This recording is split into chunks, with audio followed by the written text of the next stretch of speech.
Yeah, so I just heard the breaking news that about Kristi Noem. I called in hearing this week that she should either step down, she should be fired, or she should be impeached by Congress. So she is gone. She should be held to account for the corruption that she has shown with the contracting and the way they do business. She should be held to account for the violation of court orders. She should be held account, frankly, for the violating the constitutional rights of Americans. But this changes nothing. We are in a shutdown right now because we have a rogue and reckless organization that is breaking into Americans' homes, jumping out of unmarked cars, masked, literally slamming Americans to the pavement, or worse, as we've seen in 2 cases, murdering people. We are seeing Republican-run towns and Democratic-run towns that they don't want them there, that they're making us all less safe, that they said they were going to go after the worst of the worst, but they're detaining American citizens, over 20 American children.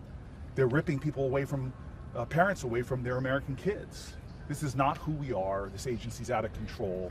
I am so happy that one of the worst administrative leaders I've ever seen is gone, but the agency itself is still reckless and out of control, and we should not be funding it until these issues are addressed. Would you support Mark Wayne Mullen, your colleague, for this position? I've known Mark Wayne now for a good amount of time.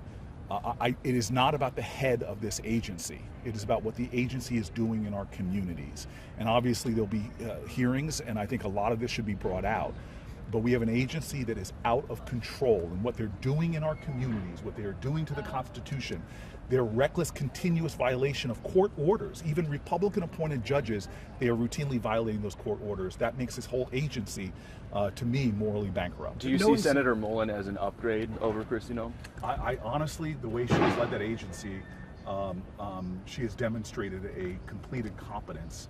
It's hard for me to imagine somebody being as bad as she was. You said it would do nothing on the funding debate, but what could help unlock that issue, especially now that you have someone like Mullen stepping up? Well, this is the problem right now, is that even the issues that are being negotiated, Republicans have said, no, they're not going to insist upon warrants before they barge into American homes. They said, no, we are not going to make sure that agents are clearly identified.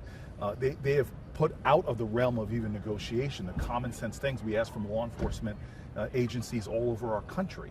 So even the realm of negotiation right now makes me believe that anything that we come up with is not going to rein in this agency that's out of control. Are you going to want a commitment from Mullen on that piece before voting to confirm him? I want the nightmares in our communities to stop. I want him to commit to end the warrantless entrances of Americans' homes, to end the violation of Americans' free speech rights, to end coming into American communities and instilling so much fear, people are afraid to even walk their children to school. I want them to end having ICE rushing into churches and our public schools and rushing into courthouse proceedings. I want this to be an agency that is not upending our communities, terrorizing our communities, violating our laws. I want it to be an agency that's focusing on what Donald Trump said, the narrow mission of making sure that violent people are not in our communities. Senator, you said that Secretary Noem should face responsibility, be held accountable. It seems like something that probably won't happen in a Republican Congress. Is that something that falls to a Democratic control? No one should be above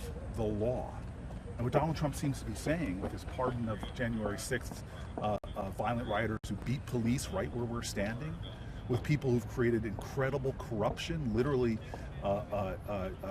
dealt with transnational funding of terrorism in our country. He seems to be pardoning people who have done horrible, horrible things. Nobody is above the law. And if she violated the law, we know she violated, her agency violated court orders. You know that she knew that the court had ordered them not to deport people, and yet they still did. I think that she is not above the law. She should be held account for any violations of our law or Constitution that she did while she was in her position. Thanks, everybody. Thank you so much, Senator.